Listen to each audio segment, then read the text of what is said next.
Bien, tengan muy buenos días. Vamos a empezar. Se han conectado ya 3 de ustedes. Si pueden prender sus cámaras, estaría bien.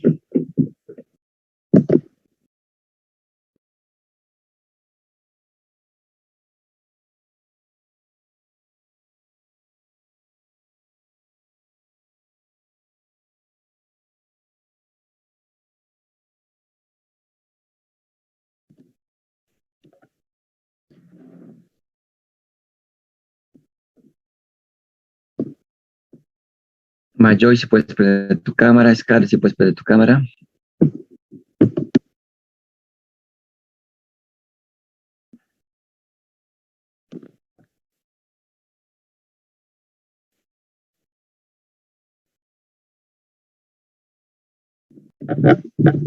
Ya. Scarlett, a ver, ¿nos puedes definir qué es neumonía?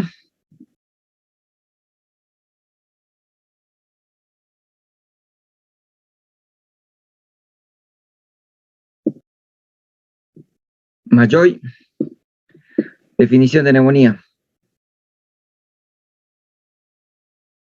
Estás sin audio.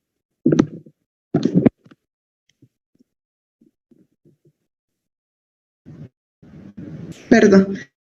La neumonía es una enfermedad inflamatoria del parénquima pulmonar de origen infeccioso donde se va a comprometer los alveolos, el territorio alveolar.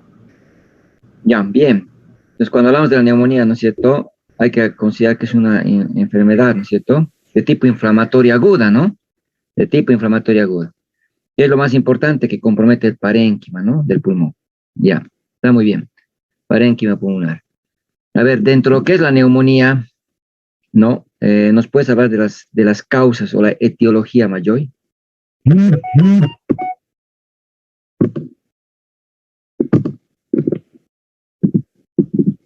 La etiología. Las causas pueden ser por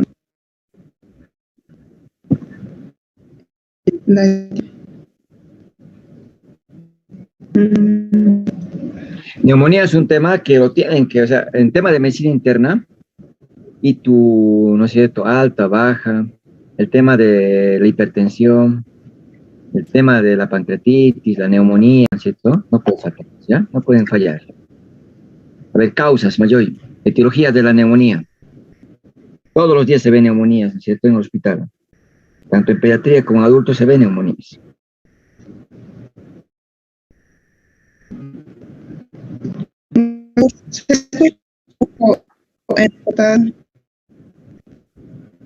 Está muy entrecortado tu audio, ¿no? Las causas, el mío es, pensé que era de usted.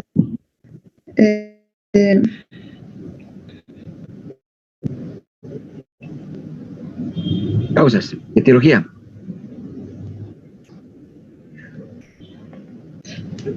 Sería por, puede ser por alérgenos, por el polvo, el polen, o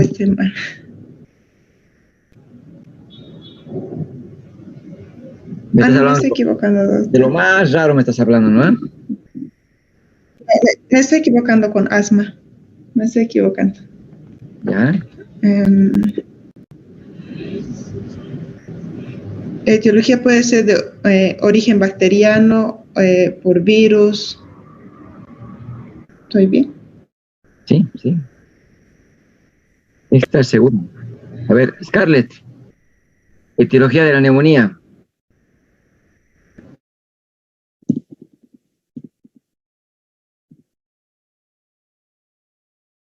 Mayra, etiología de la neumonía. Puede ser de causa viral, causa bacteriana. No sé si escucha bien, Doc, está una bulla Escucha bien. afuera. Ya. Puede Sí, ser sí. de causa viral, bacteriana, parasitaria, por agentes químicos, o sea, la broncoaspiración, por agentes físicos. ¿Ya? A ver, siempre cuando abarquen un grupo grande, ¿no es cierto? Por ejemplo, como ha hecho Mayra, puede ser bacteriana, como tal, ¿no? Viral, como tal, ¿no? A ver si nos puedes decir ese dato, Mayra. bacteriana como el Streptococcus pneumoniae, la Escherichia coli, el Streptococcus agalacticae, creo que se habla. Viral como la influenza, la parainfluencia, el virus sincitial respiratorio, parasitario como el Ascaris lumbricoides, los químicos sería la broncoaspiración, puede ser también cuando el paciente ha sido sometido a una intubación orotraqueal por el ingreso de las bacterias. Bien, no se olviden, dentro de la causa de la neumonía, siempre consideren, ¿no?, las causas más comunes. Están las bacterias, están los virus, ¿no? Entonces, las causas, bueno, pueden ser varias, ¿no? Como ha dicho Mayra, pueden ser bacterianas. Ahí no pueden olvidarse, ¿no?, del Streptococcus pneumoniae, ¿no? Streptococcus pneumoniae, el neumococo, porque es uno de los gérmenes más frecuentes, ¿no?, que se adquieren en la comunidad. Pero también hay otras bacterias, como la Escherichia coli, sobre todo en el momento del nacimiento, en el momento del canal del parto, ¿no es cierto? Vamos a encontrar este agente, que puede ser un factor, ¿no?, sobre todo en los neonatos, por ejemplo, ¿no? Como también puede estar, ¿no es cierto?, el Staphylococcus aureus, entre los más comunes, ¿no? Entonces, Streptococcus pneumoniae, pueden hablar de la E. coli, el Streptococcus agalactiae, el Staphylococcus aureus, está bien. Pero de virus, ¿no?, influenza, parainfluenza, el virus sincitial respiratorio, ¿no?, que son los más comunes. Y actualmente estamos con el COVID-19, ¿no? Sin embargo, guárdense el COVID nomás, porque seguramente, ¿no?, los más comunes siempre vamos a referir a lo que es influenza, parainfluenza y sincitial respiratorio, ¿ya? Para no entrar a un tema de que tal vez les puedan preguntar, ¿no? Pero obviamente hay que leer COVID. COVID lo tienen que leer por lo menos de manera general, porque estamos en pandemia y no pueden no saber, ¿no? Bueno, los virus y bacterias, no se olviden. Parásitos. En el ciclo vital, ¿no?, de algunos parásitos, algunos de ellos pasan por el pulmón, ¿no es cierto? Como es el tema del síndrome de Loeffler, ¿no? Cuando hablamos del Ascaris, por ejemplo, entre los más comunes. Entonces está muy bien, Ascaris lumbricoides, como has mencionado. Hongos, que es muy raro, ¿no? Hablar de cándida, hablar de aspergillus, ¿no? Pero podríamos considerar sobre todo en inmunodeprimidos. Pacientes con VIH o desnutridos severos, ¿no?, pueden tener. Entonces, podríamos considerar también los hongos. Lo que has mencionado es muy cierto, la broncoaspiración, la neumonitis química, ¿no? El ácido clorhídrico va a irritar, va a inflamar, ¿no?, los alveolos. Entonces, está muy bien. No se olviden, virus, bacterias, hongos, parásitos, y pueden hablar, ¿no?, de químicos, como es el caso de la neumonitis química, ¿no?, por la broncoaspiración. Ya. A ver, ¿cómo se clasifica la neumonía, Mayra? Se clasifica en neumonía adquirida en la comunidad y la neumonía nosocomial o intrahospitalaria. La adquirida en la comunidad es cuando el paciente presenta o los síntomas en la comunidad o cuando tiene menos de 48 horas de su admisión hospitalaria. Y la intrahospitalaria es cuando ya presenta después de 48 horas de la admisión o 2 semanas después de la alta hospitalaria.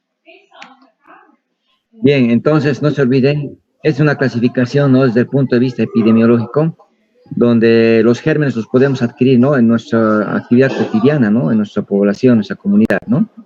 Y ahí seguramente el más frecuente está justamente el Streptococcus pneumoniae, ¿no?, como la principal causa. Pero hay que saberla diferenciar, ¿no?, de lo que es la intrahospitalaria. La intrahospitalaria, ¿no?, o nosocomial, como has mencionado. Estaría incluido dentro de lo que son las TIAs, ¿no?, infecciones asociadas a la atención en salud, ¿no?, que es la denominación que se utiliza actualmente. Está muy bien, para el examen de grado sirve. Infecciones intrahospitalarias, ¿no? Sigan manejando eso. En realidad ya no se utiliza esa denominación. Ya no se habla de infecciones intrahospitalarias. Se habla de infecciones asociadas a la atención en salud, ¿no? Solo el hecho de colocar una sonda Foley le está aumentando el riesgo de que la paciente tenga una ITU, ¿no? El hecho de intubar, como decías, ¿no?, colocar un tubo endotraqueal, le estoy abriendo el paso directo para que los gérmenes entren directo a la tráquea y a los pulmones, ¿no? Yo estoy aumentando un riesgo producto de la atención que le estoy brindando a mi paciente. En este caso, sometido a una cirugía general, tiene que estar intubado. Entonces, producto de esa cirugía, tengo que intubar a la paciente y le estoy aumentando un riesgo, ¿no?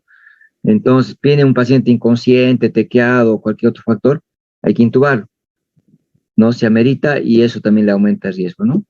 Y bueno, entonces es importante diferenciar, como has dicho, ¿no?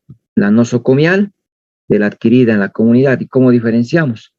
Justamente, si la paciente tiene síntomas, fiebre, tos, ¿no es cierto?, que me van orientando a un problema respiratorio, que se han presentado antes de cumplir las 48 horas, ¿no es cierto?, de su hospitalización, es lógico pensar que el periodo de incubación no corresponde, ¿no? O sea, la paciente ya vino con infección y ahora está desarrollando la enfermedad.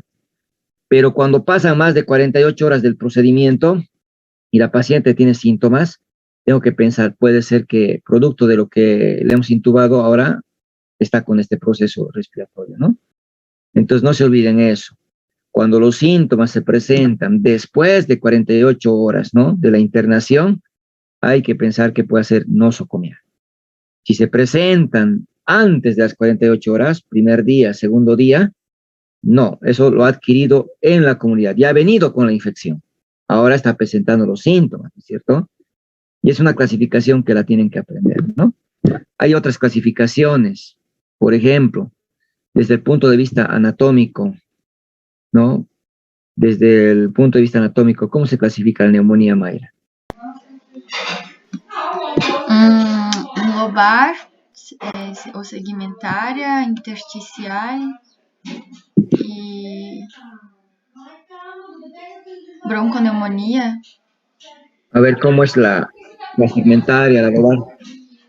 La lobar, eu não foquei muito nisso, pero la lobar seria limitada não a um lóbulo ou um segmento do pulmão, e la intersticial é quando es más difusa, se queda más a las paredes.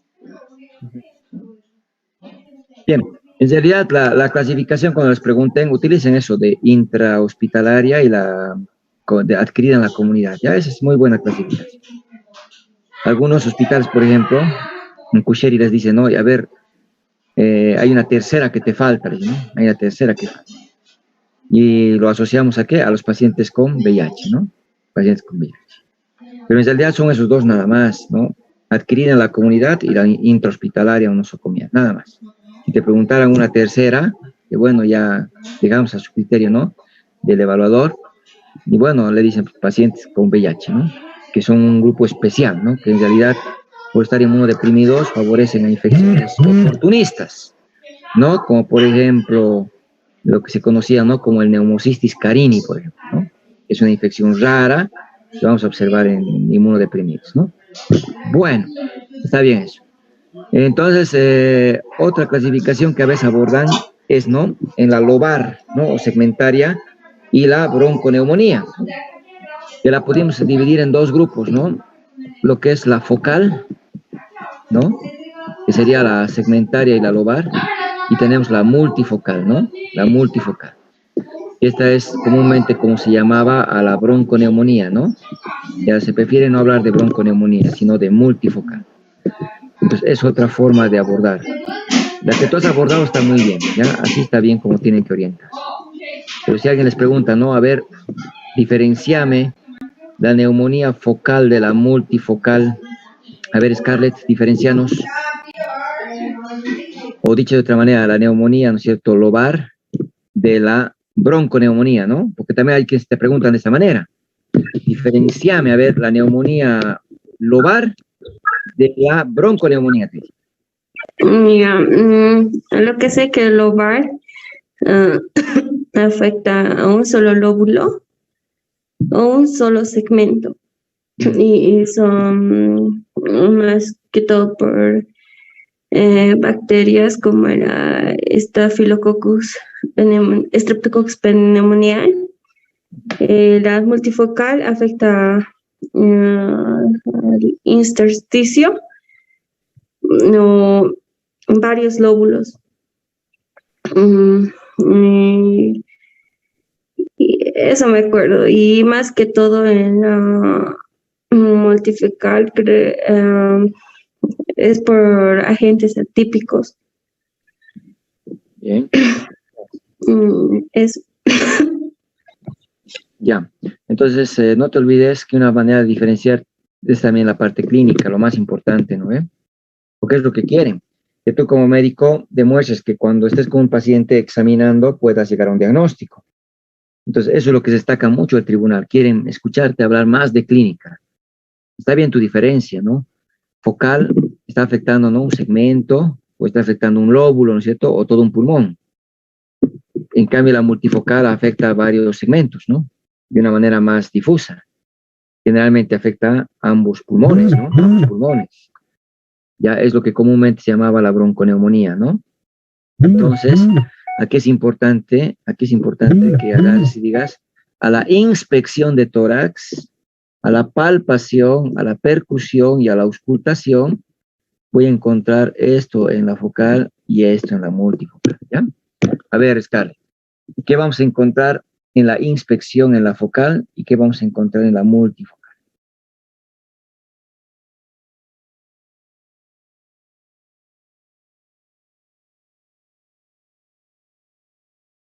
¿Cómo va a estar la inspección de ese tórax, por ejemplo?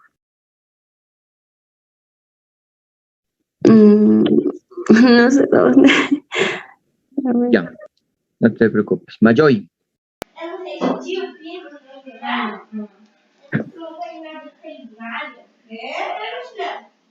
Mayra,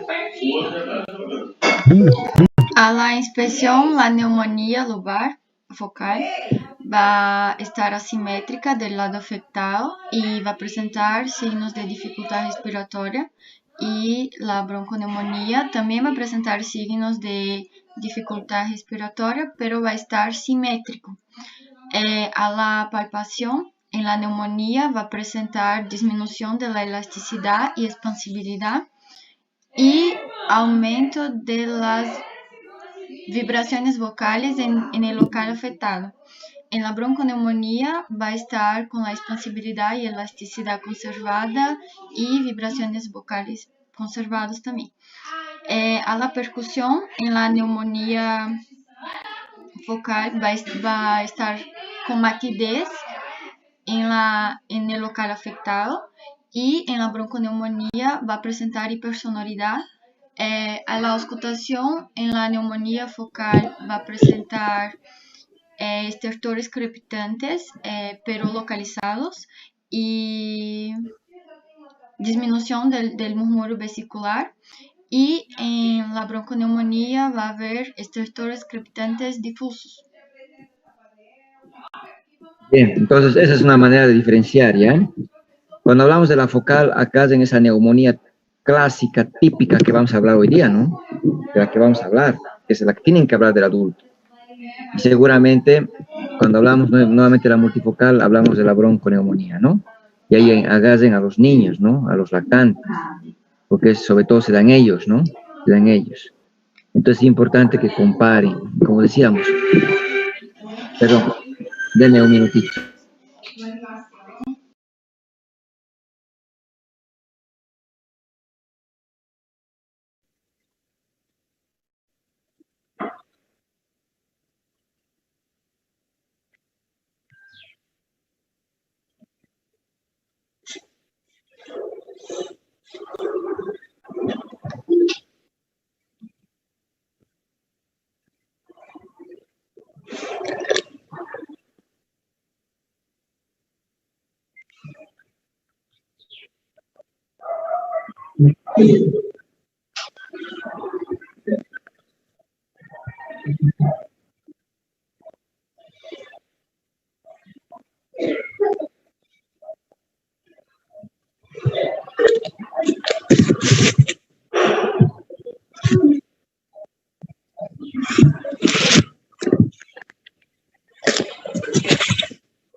Bien, entonces, como les decía, es importante, ¿no?, que puedan recordar nuestros dos grupos de neumonías, ¿no? Y bueno, aquí seguramente, como decía, en la focal afecta a un segmento, afecta a un lóbulo o afecta a un pulmón. La multifocal afecta de manera difusa, ¿no? Varios segmentos en ambos pulmones, ¿no? Y bueno, eso nos tiene que ayudar a diferenciar ahora al examen físico. Semiología les va a ayudar mucho en ordenarse. En tórax, ustedes valoran inspección, palpación, percusión y auscultación. Ahí te va a dar el orden que tienes que seguir. A la inspección, como está afectando un solo lado, un solo segmento, un solo lóbulo, un solo pulmón, ¿cómo va a estar? Asimétrico, ¿no es cierto? Porque va a estar lleno de secreciones este lado afectado. En cambio, el lado sano sigue expandiendo. Entonces hay una asimetría, ¿no ven? En cambio, en el multifocal, si está afectando los dos pulmones y está afectando varios segmentos, entonces vamos a encontrar que el tórax está simétrico, ¿no? Porque está afectándose a ambos lados, ¿ya? A la palpación, en palpación siempre hay que evaluar elasticidad, expansibilidad y vibraciones vocales.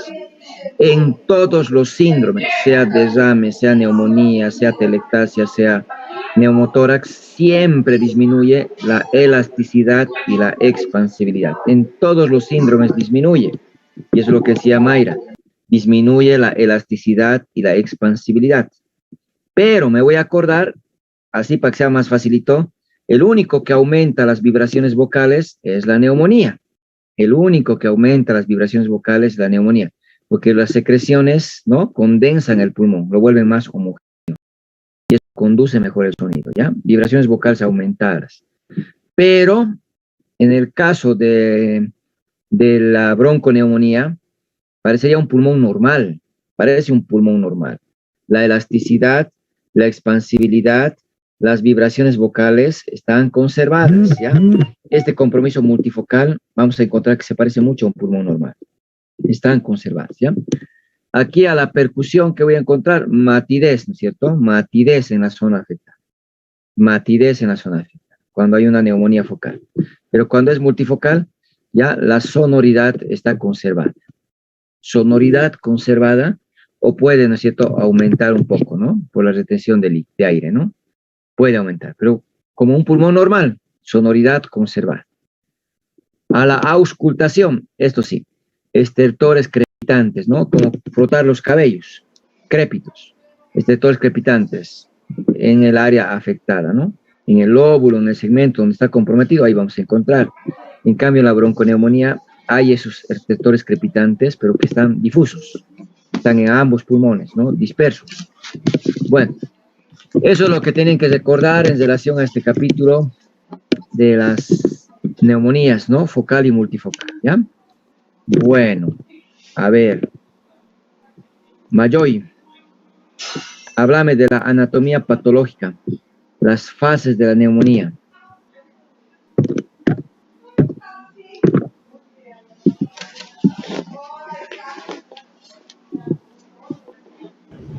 Es la fase de congestión.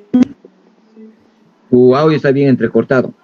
Si puedes salir y volver a entrar, tal vez mejoraría el audio.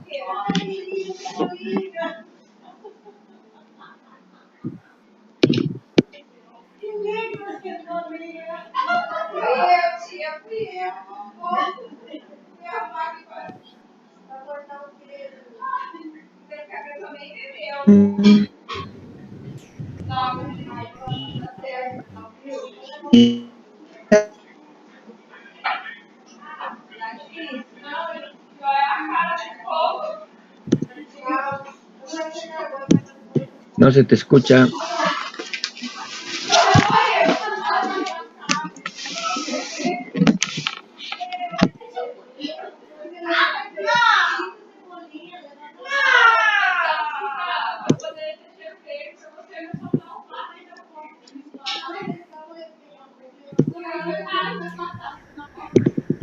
Scarlett.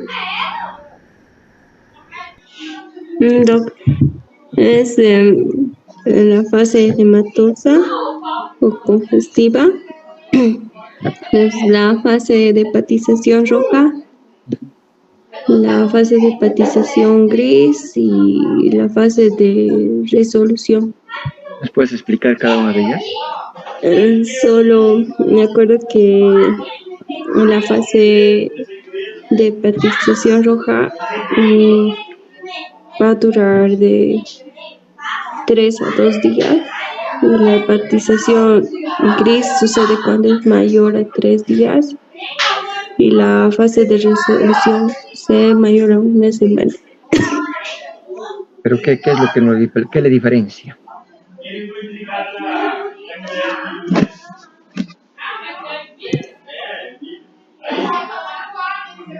Mayra. No sé bien, Doc, solo sé también los días. Y que la de hepatización roja va a haber desintegración de los hematis.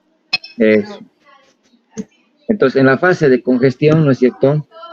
Las bacterias proliferan, ¿no es cierto? A nivel de los alveolos. Entonces, está instalando un proceso de tipo inflamatorio. ¿Qué pasa en un proceso inflamatorio? Los vasos sanguíneos están dilatados, ¿no? Están ingurgitados, ¿no? De sangre, ¿no? Vamos a encontrar lo más característico, que hay un exudado, ¿no? De tipo fibrinoso. ¿Ya? Es lo más característico que tienen que resaltar, ¿ya? Porque es un proceso, no se olviden, al inicial de tipo inflamatorio, ¿no? Hay una congestión, los vasos sanguíneos dilatados, hay mayor flujo, hay un exudado fibrinoso. Ya como decías, en la hepatización roja, ¿no? En la hepatización roja, sobre todo vamos a encontrar el predominio de quiénes, de los hematíes, ¿no? De los glóbulos rojos en el interior de los alveolos, ¿no? Junto al edema, junto a la fibrina. Por eso el pulmón adquiere ese color, ¿no? De color enrojecido y se vuelve homogéneo el pulmón, pues es hepatización, lo comparan con el hígado, ¿no? Como algo compacto, como algo, ¿no es cierto?, sólido, ¿no? Ya en el proceso de hepatización gris, vamos a encontrar que se empiezan a desintegrar, ¿no es cierto?, a destruir los glóbulos rojos, y más bien hay aumento de los glóbulos blancos, ¿no?, los leucocitos. Y es por eso que le dan esa denominación de hepatización gris, ¿no?, a esta fase. Ya, después viene la fase de resolución, donde, bueno, ya va todo regresionando, se van reabsorbiendo los cambios, el tejido inflamatorio, ¿no es cierto?, son fagocitados, ¿no?, por los macrófagos que están ahora predominando en ese tejido, ¿no? Entonces, esas tres fases, perdón, esas cuatro fases hay que recordarlas, ¿ya? Congestión, hepatización roja, hepatización gris y la resolución, ¿ya?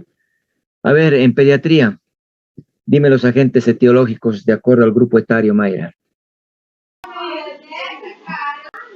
En recién nacido, los principales serían Streptococcus pyogenes, Streptococcus agalactiae y Escherichia coli.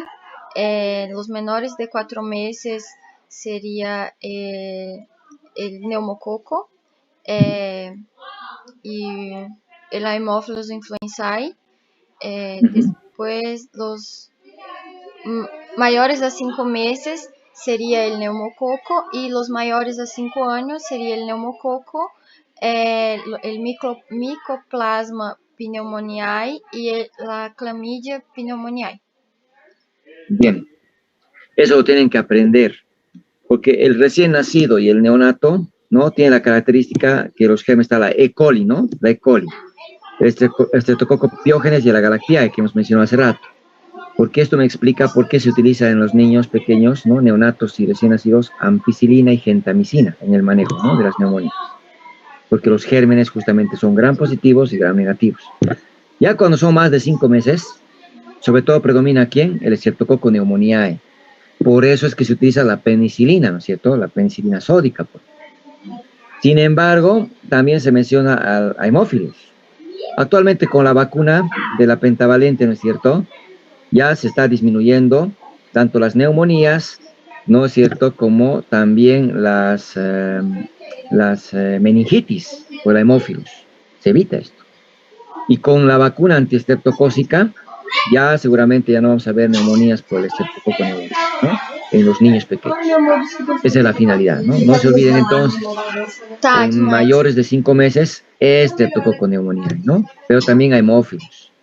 Ahora, es importante, como has dicho, Mayra, mayor de 5 años, ya no solamente va a estar el neumococo, ahora vamos a incluir a gérmenes atípicos, ¿ya? Atípicos. Ahí está clamidia y ahí está micoplasma, entre los más comunes, ¿no? Esta clasificación la tienen que recordar, ¿ya? La tienen que recordar. Nos va a ayudar mucho para tomar conductas empíricas, hasta tener el cultivo. No se olviden que a los niños se les saca sangre, ¿no es cierto?, para tomar una muestra para el hemocultivo. Y el hemocultivo tarda. La primera lectura nos dan a los 3 días. El resultado final a la semana. Yo no puedo estar una semana sin dar un tratamiento a una neumonía. Se va a complicar. Entonces le damos de manera empírica, en base a esto, ¿no? ¿Qué gérmenes predominan? Ya.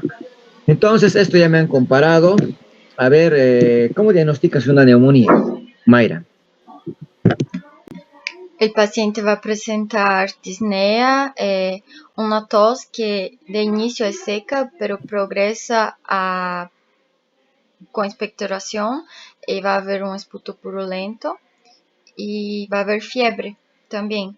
Después al examen físico, lo que hemos mencionado, y luego se puede hacer hemograma, rayos, donde va a haber leucocitosis, si con desvío a la derecha, si es viral, con desvío a la izquierda, si es bacteriano, y con aumento de eosinófilos, si es parasitario.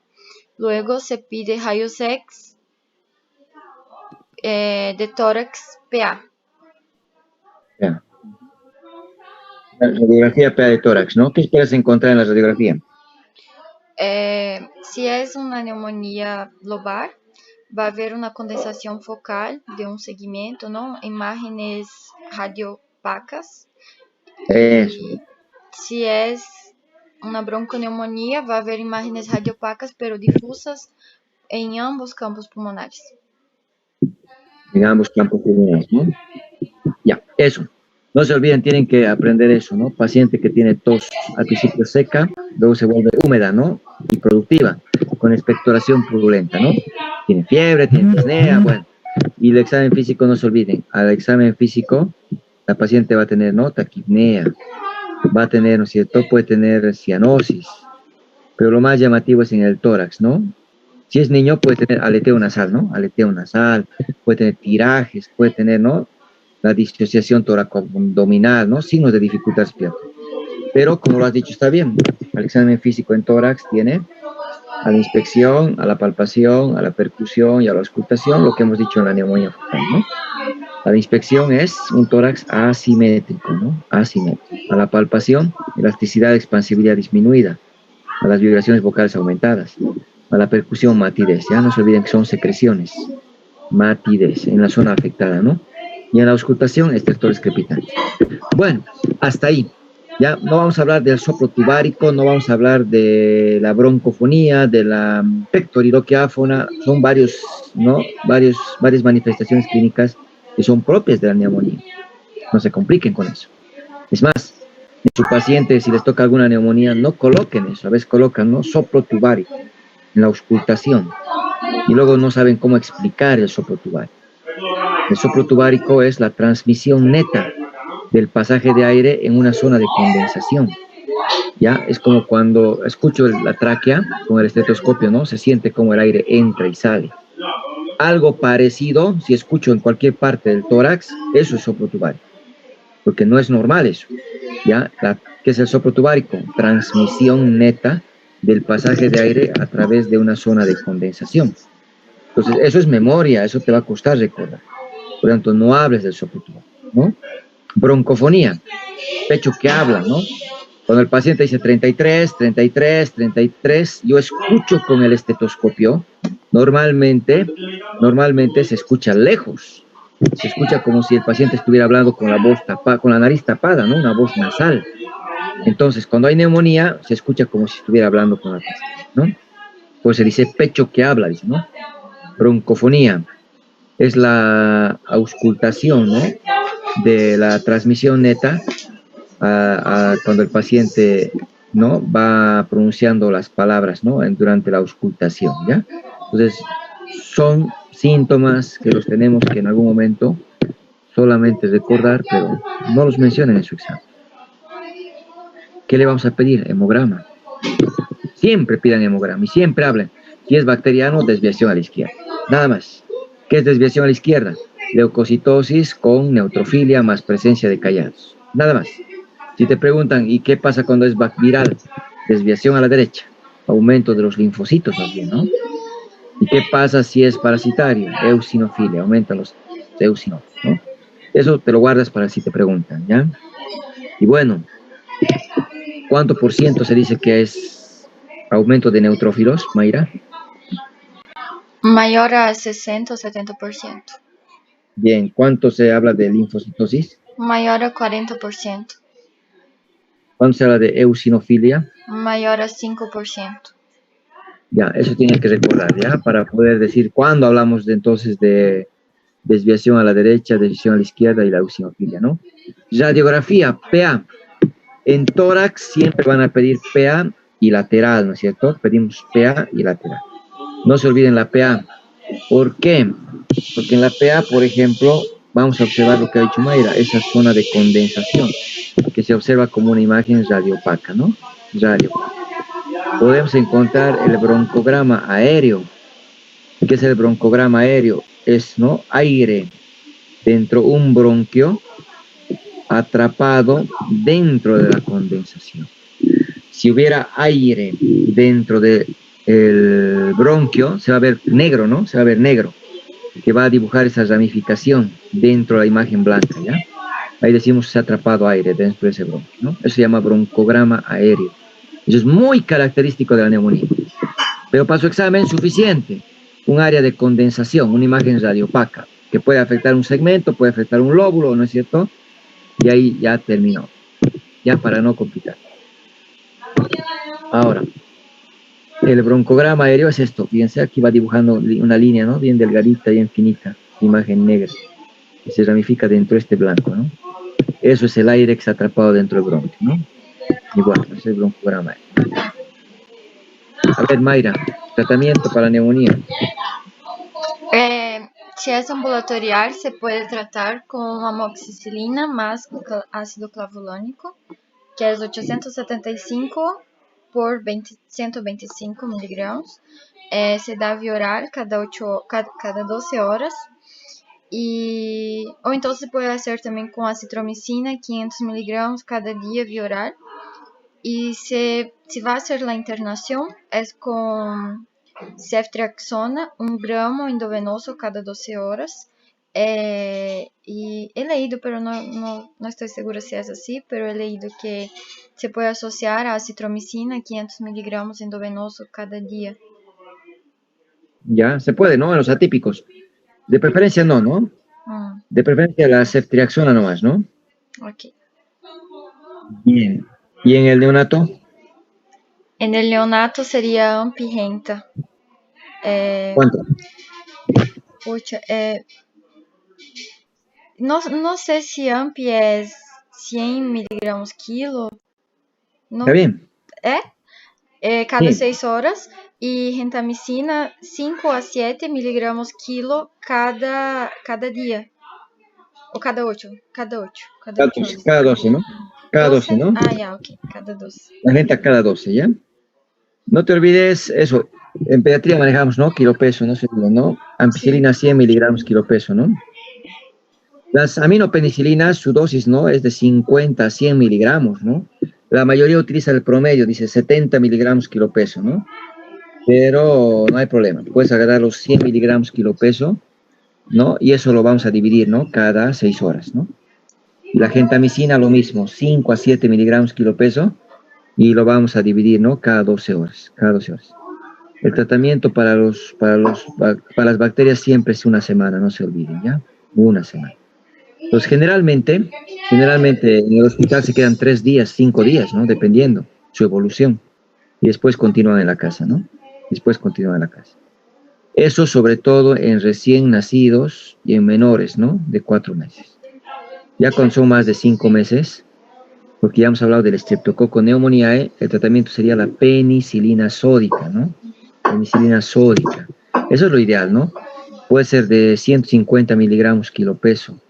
No son miligramos, 150.000 unidades, ¿no? 150.000 unidades por kilopeso. Bueno, entonces, hay que pensar, ¿no? Que el grupo etario es bien importante, ¿no? Muy importante. Ya, para el adulto está bien la penicilina sódica o la ceftriaxona, ¿no? No se olviden que con el SUS que ahora tenemos, utilizamos mucho la ampigenta para neonatos, para recién nacidos, incluso para menores de 4 meses. Mayores de 5 meses la penicilina sódica, ¿no? Y el segundo esquema puede ser, ¿no? La ceftriaxona o la cefotaxima, ¿no? Uno de los dos. Bueno, a ver, ¿qué es el CURP 65, Mayra?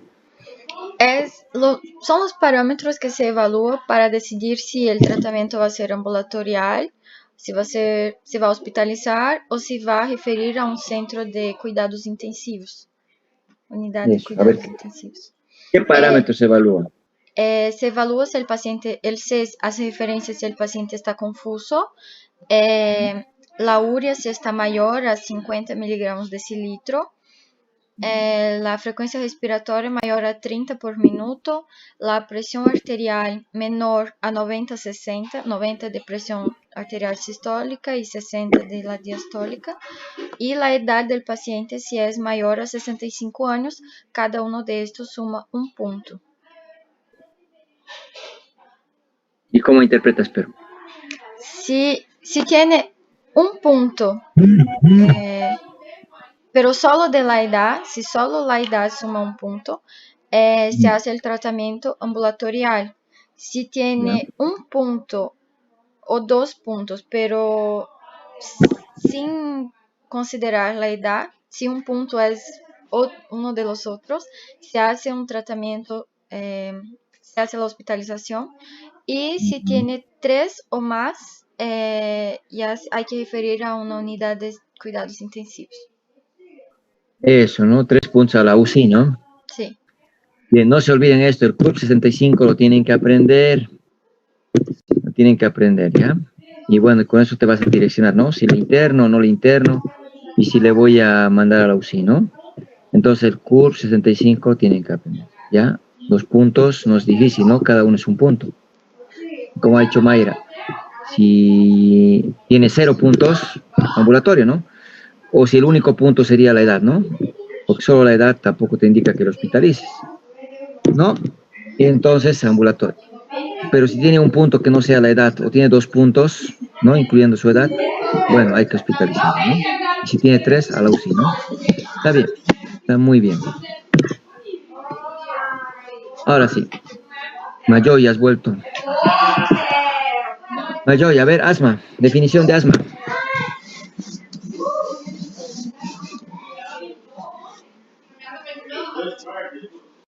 Han aflojado, hoy día están con muchas dudas. Mayra, estás manteniendo, está bien eso. No tienen que aflojar. Todos los temas los tienen que seguir repasando. Scarlett, ¿qué es asma? Asma es una enfermedad inflamatoria crónica de las vías aéreas. ¿Qué más? Le falta lo más característico. Con hiperreactividad bronquial específicamente. Eso, ¿no? Vamos a encontrar entonces que lo que le caracteriza al asma es que es una enfermedad inflamatoria crónica, ¿no? De la vía aérea, pero que es reversible, ¿no es cierto? Donde hay una hiperreactividad bronquial, ¿no? Hay una hiperreactividad bronquial, por tanto va a haber una hipersecreción, ¿no? De moco, ¿no? En el bronquio, pero lo más importante, hay una broncoconstricción. Por tanto, hay una resistencia aumentada al flujo de aire, ¿no es cierto? Al flujo de aire. Entonces, ¿qué es el asma? Es una enfermedad crónica, inflamatoria crónica de la vía aérea, reversible, ¿no? Que se caracteriza por una hiperreactividad bronquial y broncoconstricción, ¿no? Y broncoconstricción, con aumento de la resistencia al flujo del pasaje de aire, ¿ya? Es lo más típico. En el asma, lo que vamos a encontrar es que el bronquio se va a contraer. Eso reduce el lumen, ¿no? Y como hay mayor producción de moco, hay un edema, hay una inflamación, ¿no es cierto? Y hay mayor producción de moco, el lumen al final reduce de diámetro comparado con una vía normal, ¿no? Entonces no se olviden eso. Enfermedad inflamatoria crónica de la vía aérea, reversible, que se caracteriza ¿por qué? Por hiperreactividad bronquial, asociada a broncoconstricción, ¿no? Que disminuye el lumen, provocando un aumento de resistencia al flujo de aire, ¿no? Bueno, entonces aquí tenemos que considerar dentro de lo que es el asma una clasificación. A ver, Scarlett, ¿cómo clasificas el asma? Por su etiología, que puede ser alérgica, las no alérgicas, es alérgica y no alérgicas. ¿Cómo son cada uno? ¿Me puedes dar unas características siempre?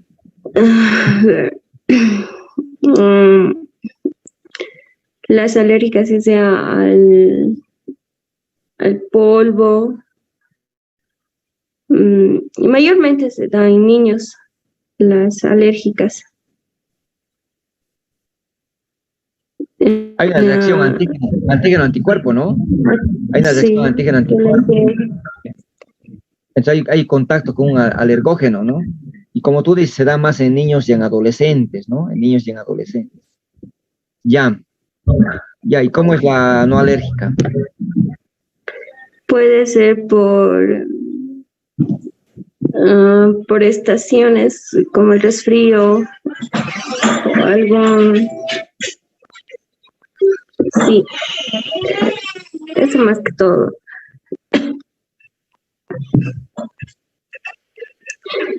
Entonces, la no alérgica generalmente es intrínseco, ¿no? Es intrínseco. No, a veces no se conoce ni la causa, ¿no? A veces no se conoce ni la causa. Y en otros casos, como tú estás mencionando, puede ir asociado, ¿no? A infecciones virales, ¿no? Aquí no hay antecedentes de familia, ¿no? De que tiene este cuadro. ¿Cómo va a estar la IgE? Normal, ¿no? Normal. En cambio, la Y en el alérgica otro va a estar elevado, la IgE. va a estar elevado, ¿no? Eso tienes que destacar, ¿no? Tienes que destacar. No se olviden que las clasificaciones no basta con mencionarlas, ¿no? ¿Cómo se clasifica el asma? Ya, yo puedo decir intrínseco, puedo decir extrínseco, puedo decir ocupacional, puedo decir, por ejemplo. Pero no me quedo así, tengo que dar pautas de qué es cada uno, ¿ya? No se olviden eso. Si yo digo intrínseco o no alérgico, digo, pues no, aquí no hay un factor identificado, no hay un componente familiar, ¿no es cierto? Sin embargo, puede estar asociado, ¿no? A infecciones virales. Por lo general, la IgE está normal, ¿no? En cambio, en la tipo alérgica hay una reacción antígeno-anticuerpo, tiene que haber contacto con un alergógeno. Vamos a encontrar la IgE aumentada. Y hay un componente, ¿no? De tipo hereditario, hay antecedentes familiares. Sobre todo vamos a ver en quiénes, en niños y adolescentes, ¿no? Y en la ocupacional hay una exposición, ¿no es cierto?, a algún componente de su ámbito laboral, alguna sustancia, ¿no? Alguna resina, tal vez, el poliuretano, tal vez el plástico, ¿no? Que va provocando esta reacción, ¿ya? Hay que mencionar un poco las características de cada uno de ellos, ¿no? A ver, ¿cómo diagnosticas, Scarlett, del asma?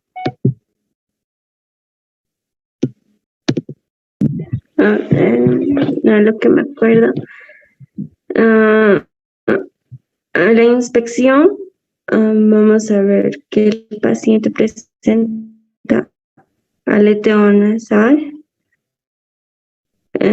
También va a estar ansioso, va a emitir un sonido. También va a ver lo que es los tirajes, ¿no? Por el esfuerzo, ¿no? Tiraje intercostal de supraclavicular.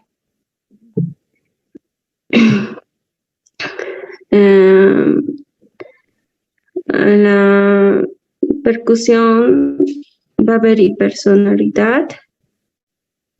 A la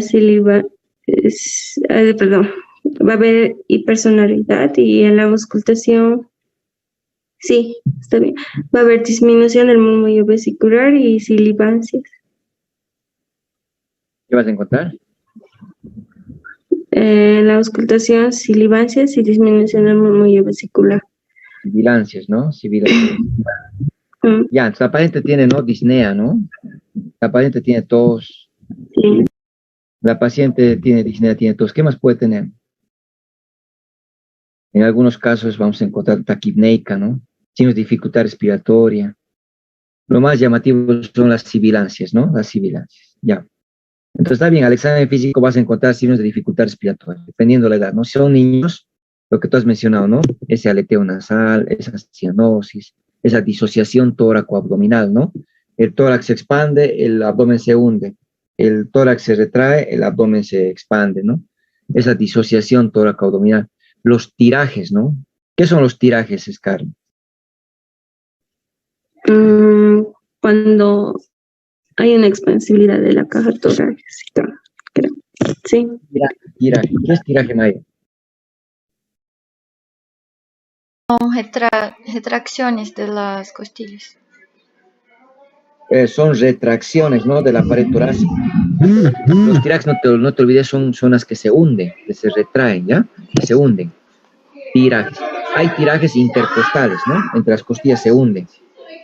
Hay tirajes subcostales, justamente debajo de la parrilla, y se hunde. Hay tiraje supraesternal. Hay tiraje supraclavicular, ¿no? Son las zonas donde se retraen, se hunden. Entonces los tirajes son zonas de retracción, ¿ya? Se va creando una presión, ¿no? Más negativa de lo habitual y eso tracciona, ¿no es cierto?, hacia adentro. Es muy característico, ¿no? De dificultad respiratoria en los niños, sobre todo, vamos a encontrar, ¿no? Esos tirajes. Bueno, palpación, ¿qué has dicho? La elasticidad, la expansibilidad disminuido, ¿no? He dicho, en todos los síndromes disminuye, ¿no? Expansibilidad y elasticidad disminuida, ¿no? Las vibraciones vocales, ¿cómo van a estar, Scarlett? Las vibraciones vocales van a estar disminuidas. Disminuidas, ¿no? Está lleno de aire, ¿no? El pulmón está atrapando aire, el aire no puede salir. El aire encuentra más dificultad para salir que para entrar. O sea, para los dos, ¿no? El aire entra con dificultad, pero también sale con más dificultad, ¿no? Es por eso que la expiración se prolonga. Entonces se atrapa el aire dentro del pulmón. Y ahí vamos a encontrar entonces, justamente, ¿no? Que puede haber una disminución de las vibraciones vocales, ¿no? Bueno, a la percusión vamos a encontrar un aumento de la sonoridad, ¿no? O ligeramente timpánico. Y a la percusión, perdón, a la auscultación vamos a encontrar eso. Sibilancias, es lo más característico, ¿no? Sibilancias. Pero también vamos a encontrar, ¿qué cosa? Prolongación de la expiración, ¿ya? El aire tiene dificultad para salir. Cuando el aire sale por un lumen reducido, silba. Esas son las sibilancias, ¿no? ¿Y por qué el aire, el bronquio está disminuido de lumen? Porque hay una broncoconstricción. El bronquio se ha contraído, ahora se ha vuelto un conducto de pequeño calibre. Pero también hay hipersecreción. Este moco, este edema, reduce el lumen. Entonces el aire tiene dificultad para salir, ¿no? Hay una expiración más prolongada y hay una sibilancias, ¿no? Sibilancias. Puede haber roncus en algunos casos. Puede haber roncus. ¿Por qué? Porque hay una hiperreactividad bronquial, se produce moco. Entonces, hay pacientes que tienen, ¿no es cierto?, sonidos que podemos confundir con la bronquitis. Y a veces dicen, no, bronquitis asmatiforme, dicen, ¿no? Cuando en realidad es posible que haya un asma roncus. ¿Por qué? Porque hay mayor producción de moco. Y ese moco suena cuando el aire pasa. Pero lo más característico, antes que hablar de roncus, hablen de las sibilancias, ¿no? Las sibilancias. Bueno, está bien. Disnea, tos y sibilancias. La tríada más característica del asma, ¿no? Del asma. Eso es lo más importante, ¿ya? ¿Cómo confirmas tu diagnóstico, Scarlett?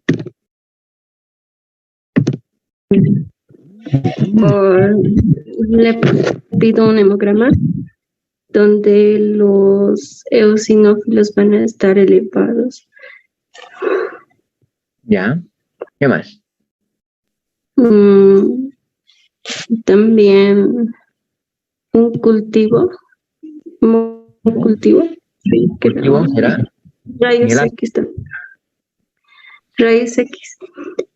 Rayos X. A ver, ¿cómo te ayuda el rayos X? ¿Qué vas a encontrar?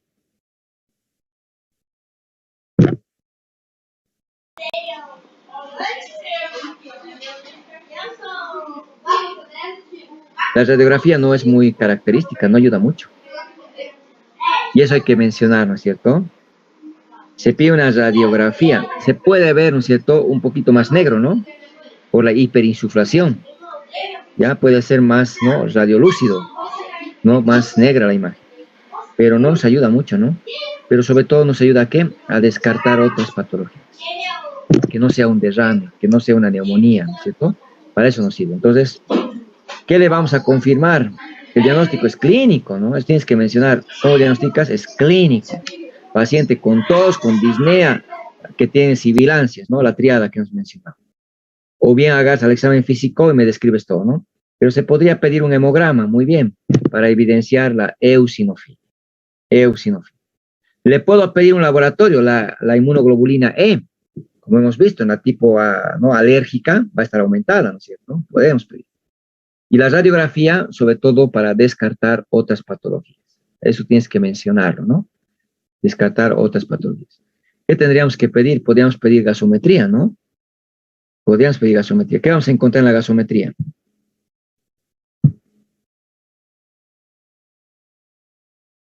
Se está acumulando CO2. Va a haber hipercapnia. Hipoxemia. Eso. Hipoxemia, hipercapnia, es lo más llamativo que vas a encontrar, ¿no es cierto? Lo más llamativo. Pero lo que más nos ayudaría sería una espirometría. Una espirometría, ¿no? Donde nos va a mostrar, ¿no es cierto?, un volumen expiratorio forzado, ¿no? Reducido, ¿no? Un volumen expiratorio forzado reducido, ¿ya? Es un patrón de tipo obstructivo, nada más, ¿ya? Si yo veo, por ejemplo, el esputo, ¿no? El esputo se puede ver un signo bien característico. Los cristales de Charcot-Leyden. ¿Cómo son los cristales? ¿Qué son los cristales de Charcot-Leyden, Scarlett?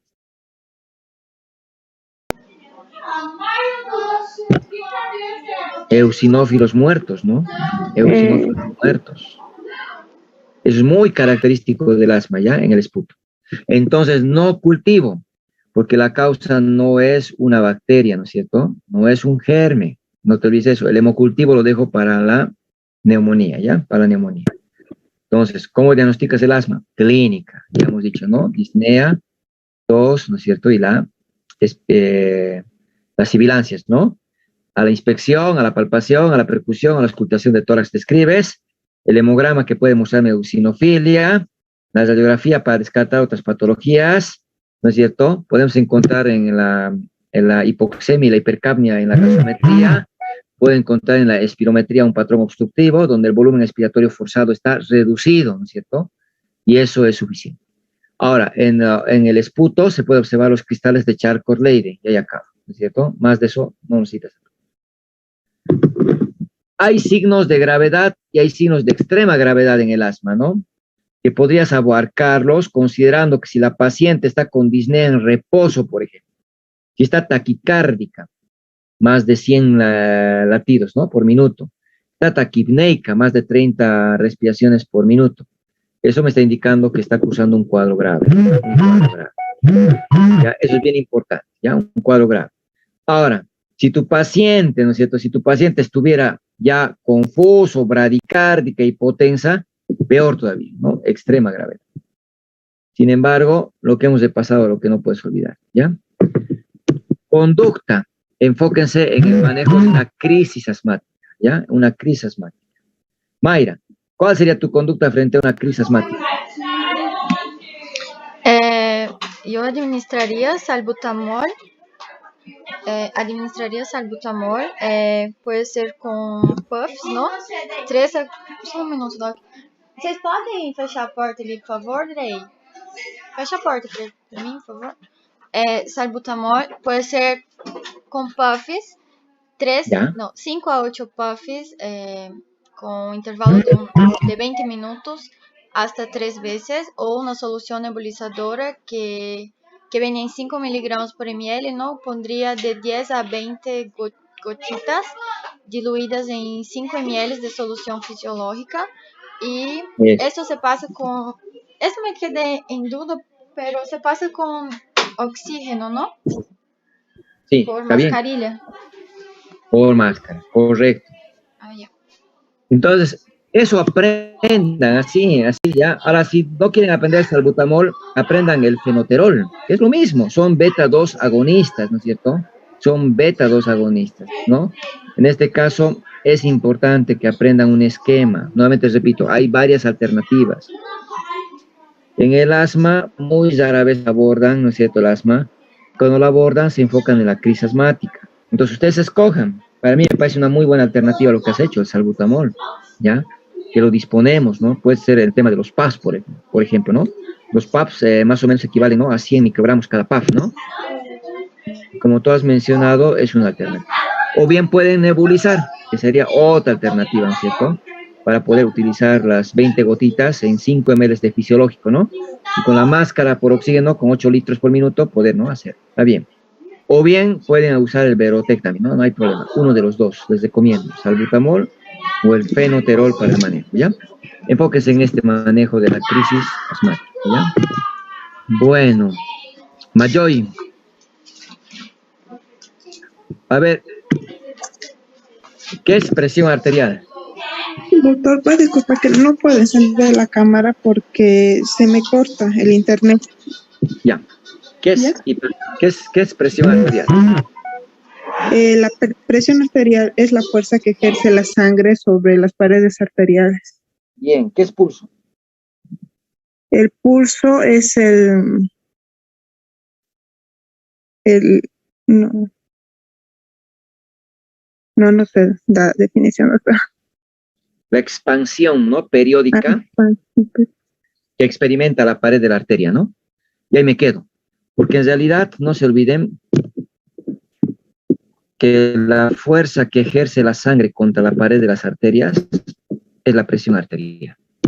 Producto de esta fuerza que la sangre ejerce, la arteria se expande, ¿no es cierto? Y luego se retrae, y luego se expande, y luego se retrae, ¿no es cierto? Esa expansión periódica es el pulso, ¿ya? Entonces, ¿qué es el pulso? La expansión periódica que experimenta la pared de las arterias, y ahí me quedo. Que el concepto correcto, completo sería por la fuerza que ejerce la sangre contra su pared. Pero te va a confundir con la presión arterial, ¿no? Bueno, entonces, a ver, ¿cómo determinas la presión arterial, Mayoy? ¿Cómo determino? Sí. ¿Cómo sabes que una paciente es hipertensa o no es hipertensa? Porque se va a caracterizar la presión, la hipertensión arterial, porque la sistólica va a ser mayor o igual a 140 y la diastólica mayor o igual a 90 miligramos. Ah, perdón, milímetros de mercurio. Está bien, eso es hipertensión arterial. Si te preguntan, ¿no?, ¿qué es hipertensión arterial? Es el aumento o es la presión arterial sistólica mayor a 140, ¿no? Y la presión diastólica igual o mayor a 90, ¿no? Está muy bien, es la definición. Correcto. Manejen eso. Yo te pregunto, a ver, dime, ¿qué es hipertensión arterial, mayor? Es, es una enfermedad vascular crónica eh, que se va a caracterizar por la presión que más antes mencioné. Eso, ¿no? Presión arterial, ¿no? Presión, no arterial, claro, arterial, presión vascular, ¿no? Perdón, presión arterial, hipertensión arterial es la enfermedad vascular crónica, ¿no? Bien, que se caracteriza por una presión sistólica mayor o igual a 140 y una diastólica mayor o igual a 90 milímetros de mercurio, ¿no? ¿No? Está muy bien. En dos determinaciones, ¿no? Por lo menos, ¿no? Dos determinaciones por lo menos. No se olviden eso. No basta una sola toma, ¿no? Lo ideal sería que yo tome una paciente 3 veces. Y 2 veces debe estar alterado, ¿ya? 2 veces debe estar alterado por lo menos. El intervalo que tiene que haber de entre una toma y otra toma debería ser, ¿no?, de 4 a 6 horas. 4 a 6 horas. Pero frente a un cuadro grave, por ejemplo, ¿no?, como en la preeclampsia, ¿se acuerdan? Ya no hacemos 4 a 6 horas, tomamos 15 minutos. 15 minutos, ¿no? Pero no basta una. Entonces, ¿qué es la hipertensión arterial? Es una enfermedad vascular crónica que se caracteriza por las cifras que hemos mencionado en 2 oportunidades, por lo menos, ¿no? Para eso, tengo que aprender a tomar la presión arterial. Y es que el correcto tomar la presión no es correcto, ¿no? Sino la determinación. Pues te preguntaba, ¿cómo se determina la presión arterial? Dicho de otra manera, ¿cómo se toma la presión arterial? ¿Cómo se toma la presión arterial, Mayo? El paciente tiene que estar relajado, sentado, con el brazo semiflexionado y se va a colocar no sé los nombres, doctor, Mm, Paciente, 30 minutos de no haber ingerido alimentos, ¿no? 15 minutos de no haber consumido tabaco, no haber hecho actividad física, ¿no? Le voy a hacer sentar a mi paciente 5 minutos en el hospital, ¿no? Para asegurarme de que esté en reposo realmente. Le voy a tomar la presión arterial en los dos brazos, derecho e izquierdo la primera vez, ¿ya? Derecho e izquierdo, porque puede estar elevado en cualquiera de los dos, ¿no? Vamos a tener el paciente sentado, ¿no? O también en decúbito dorsal, no importa. Paciente sentado. ¿Qué tiene que estar? El antebrazo apoyado, ¿no? En una superficie rígida. El brazo ligeramente separado del cuerpo, ¿no? 45 grados, ¿no? En abducción, ¿no? Separado del cuerpo. Pero lo más importante que tienes que mencionar, brazo a la altura del corazón, ¿ya? Eso no puedes no olvidar.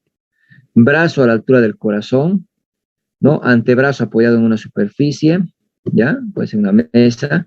El brazo va a estar, ¿cierto? Separado a 45 grados del tórax.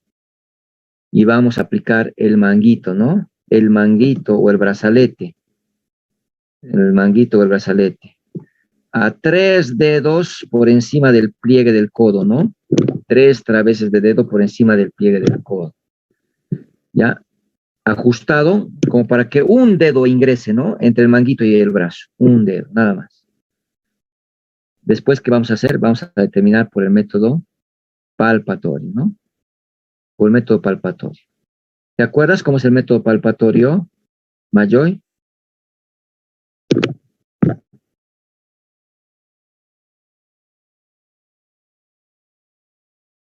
¿Te acuerdas, Mayra, cómo es el método palpatorio? Se vai palpar la arteria braquial. ¿Ya? Vas a palpar la arteria radial, ¿no? Radial. La radial que desaparece, desaparece la expulsación, ¿no? Al momento de insuflar lo que es el... Entonces, palpo la arteria radial y empiezo a insuflar. Insuflo, siento. Insuflo, siento. Insuflo, siento. Insuflo, ya no siento el pulso. Ya no siento el pulso. Insuflo 30 milímetros de mercurio más. Insuflo 30 más. Luego abro la perilla. Abro la perilla. En el momento en el que vuelva a sentir el pulso, esa es la presión arterial sistólica. Solo puedo determinar la presión sistólica con el método palpatorio, ¿no es cierto? Eso es. Sienten el pulso radial e insuflan el manguito, ¿no es cierto? Con la perita hasta que dejen de sentir el pulso. Una vez que dejan de sentir, insuflamos 30 más. Una vez que he insuflado 30, abro la perilla y donde vuelva a sentir el pulso, esa es la presión sistólica, ¿ya?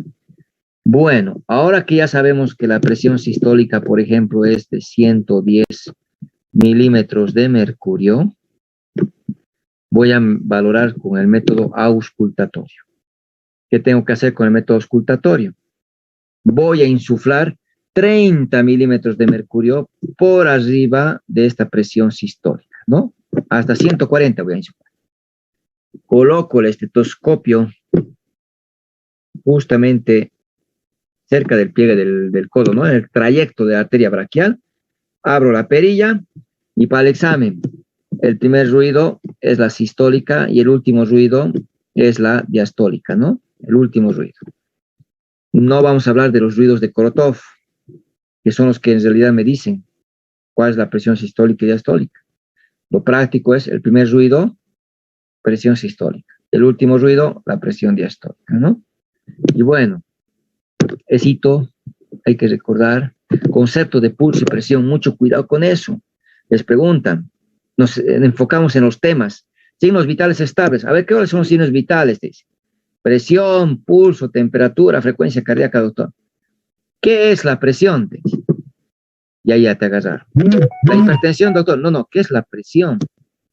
No se olviden, es la fuerza que ejerce la sangre contra la pared de las arterias, ¿no? Muy bien. ¿Qué es el pulso? Es la expansión periódica que experimenta la pared arterial, ¿no? Es la expansión periódica, ¿no? Bueno, a ver, Mayra, ¿qué es gasto cardíaco? Es la frecuencia cardíaca. Pucha, me olvidé eso. No recuerdo. Por presión arterial. Volumen sistólico, ¿no? Volumen sistólico por frecuencia cardíaca, ¿no? ¿O no? No sé, ¿se está diciendo? Gasto cardíaco es la cantidad de sangre que el corazón impulsa en un minuto. Es la cantidad de sangre que el corazón impulsa en un minuto. Entonces, ¿cómo voy a saber cuánto? Viendo cuánta sangre impulsa el ventrículo. Entonces, volumen sistólico, cuánta sangre impulsa en una sístole, ¿no? Por la frecuencia cardíaca, por las veces que se contrae el ventrículo, ¿ya? Esto es una fórmula que hay que recordar, ¿no? Mayra, ¿qué es presión? A ver, dime la fórmula de la presión arterial. ¿De la presión arterial?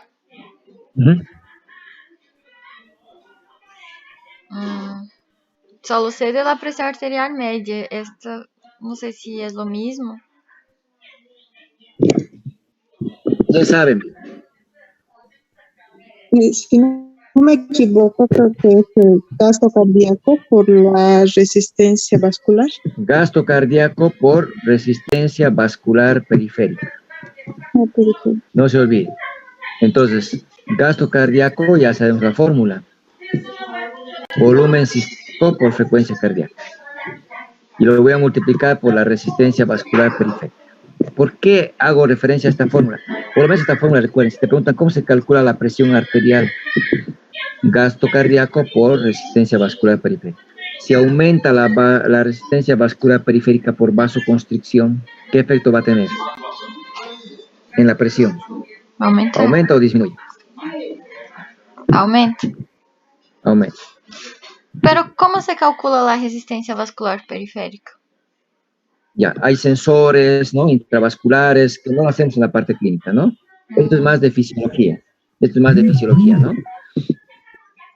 Como también tendríamos que, ¿no?, medir el volumen de sangre que impulsa cada sístole, por ejemplo, ¿no? Son mediante dispositivos, ¿no?, que se van introduciendo dentro de los elementos o órganos que estamos mencionando, ¿no? Corazón y aquí va sangre, ¿no? Pero bueno, entonces, si hay ¿no es cierto? Si hay un cambio vascular, repercute en la presión, ¿no? Si aumenta el volumen sanguíneo, lo mismo, ¿no? Repercute en la presión, ¿ya? Y eso es muy importante considerar. Conceptos que abarcan en este tema, ¿ya? No se olviden. ¿Qué es presión arterial? Gasto cardíaco por resistencia vascular periférica. ¿Qué es presión arterial? ¿Qué es pulso? Ya lo saben, ¿no? Esta fórmula, solo si te preguntan la fórmula, porque si te preguntan ¿qué es presión arterial? Ya saben, es la fuerza que ejerce la sangre contra la pared de las arterias. ¿Qué es frecuencia cardíaca? Es la cantidad de contracciones que tiene el ventrículo en un minuto, ¿no? ¿Qué es el pulso? Expansión periódica que tiene la pared de las arterias. ¿Qué es la temperatura? Es el calor que ostenta un cuerpo, ¿no es cierto? Entonces, son conceptos de signos vitales. ¿Por qué? Porque es común escuchar decir signos vitales estables, doctor. Y te dicen, a ver, ¿qué son estables? ¿Que están dentro de parámetros normales? ¿Y cuántos son sus parámetros normales? Te empiezan a preguntar, ¿no? ¿Cuánto es la frecuencia cardíaca normal, por ejemplo, Mayra? Es de 70 a 120. O 60. Ya, no, la mayoría, 60 a 100, ¿ya? 60 a 100. No se olviden. Si es menos de 60, bradicardia. Si es más de 100, taquicardia. ¿Ya? El pulso manejamos de 60 a 90. 60 a 90. Ya, el pulso normalmente manejamos de 60 a 90, aunque debía ser 60 a 100 igual, ¿no? La temperatura puedes manejar de 36.5 hasta 37.2, ¿ya? 37.2. Si es más de 37.2, febrícula, ¿no? Si es más de 37.2 hasta menos de 38, o sea, hasta 37.9, febrícula, no se olviden. Si es 38, hipertermia, ¿no? Hipertermia. Si es menos de 36, hipotermia. Entonces son valores que tienen que recordar, ¿ya? Frecuencia cardíaca, no se olviden, 60 a 100. Temperatura, 36.5 a 37.2, ¿ya? Confundí con fetal, ¿será? Y es más de 37.2 hasta 37.9, febrícula, ¿no? Febrícula. El pulso pueden decir 60 a 100 o 60 a 90, lo mismo, ¿ya? Y la presión arterial, ahorita vamos a ver justamente los valores, ¿no? Ahorita vamos a ver.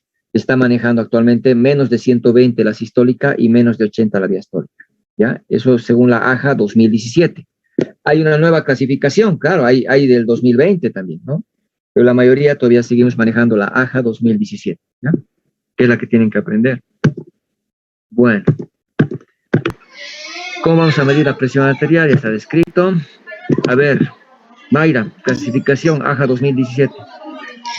Pucha, Doc, yo sabía, estudié la 2020, pero la 2017, la presión arterial normal es menor a 120, la sistólica, y menor a 80, la diastólica.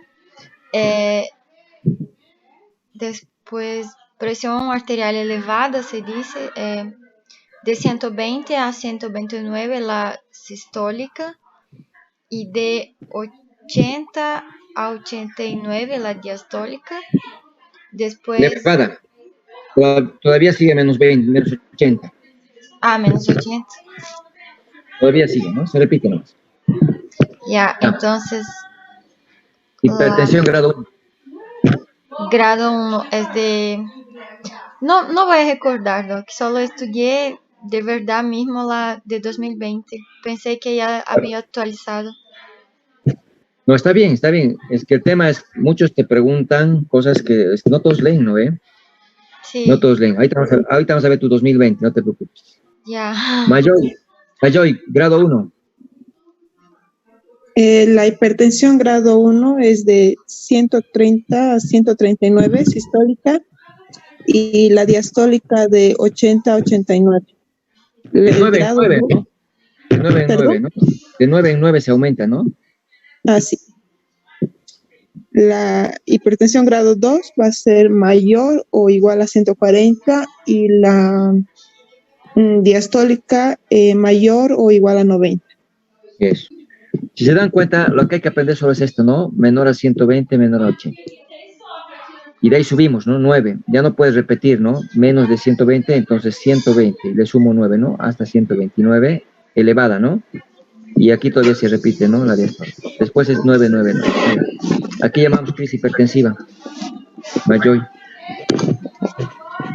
Cuando la presión arterial sistólica va a estar mayor a 180 y la diastólica mayor a 120. 180, 120.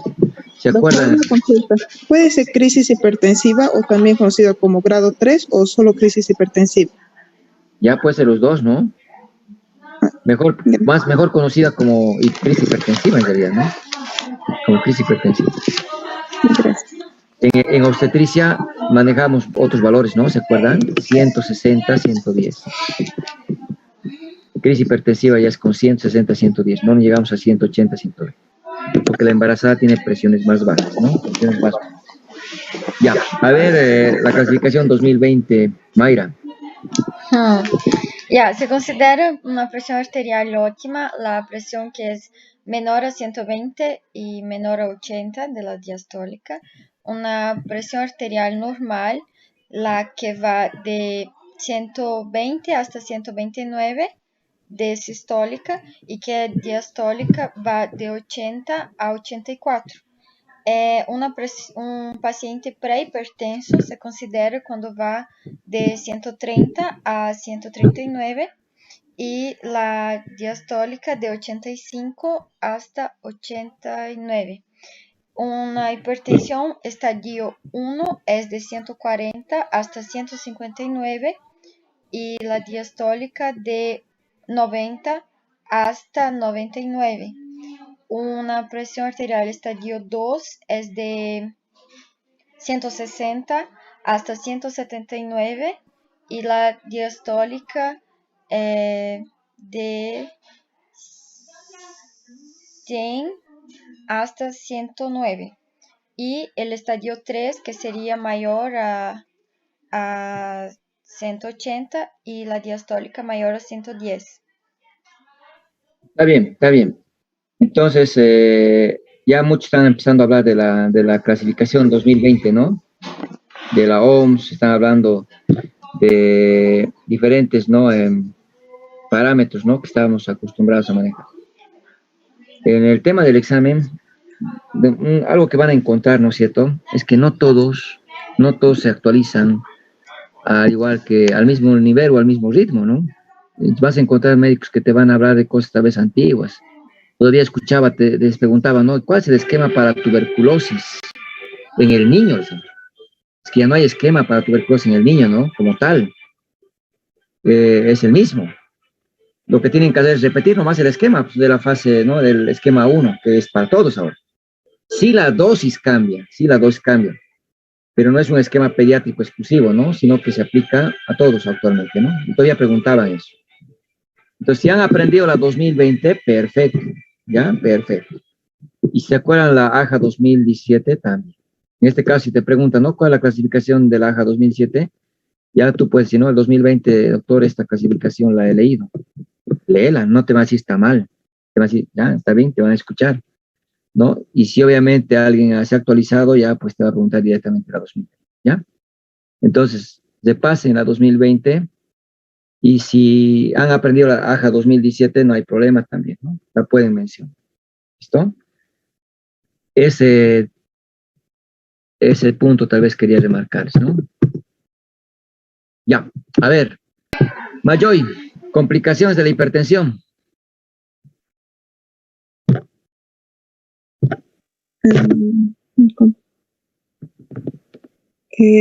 Enfermedad cerebrovascular, Ya, retinopatía hipertensiva,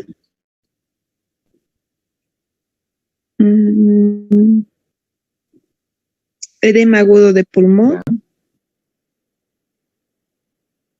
y lesión vascular. Lesión vascular. Ya puede ser, ¿no? La aterosclerosis, sobre todo, ¿no es cierto? No se olviden la cardiopatía hipertensiva, ¿no? Que te va a llevar a la insuficiencia cardíaca, ¿no? A la larga, ¿no? A la larga. Ya, está bien. Sobre todo las ACVs, ¿no? Hay que mencionarlos, la nefropatía, la retinopatía y las afecciones vasculares, como has mencionado. Está bien. De una manera general, ¿no? Está muy bien. Creo que hay otro más, doctor. Creo que es nefropatía hipertensiva o estoy equivocado. Sí, he dicho, ¿no? Nefropatía. Le va a afectar al riñón, ¿no ve? Le va a afectar. No se olviden, ¿no? Entonces, los ACVs, les dije, ¿no? ACVs, retinopatía, nefropatía, la cardiopatía, ¿no? Que te van a complicar, ¿no? Bien, a ver, manejo no farmacológico, Mayoy.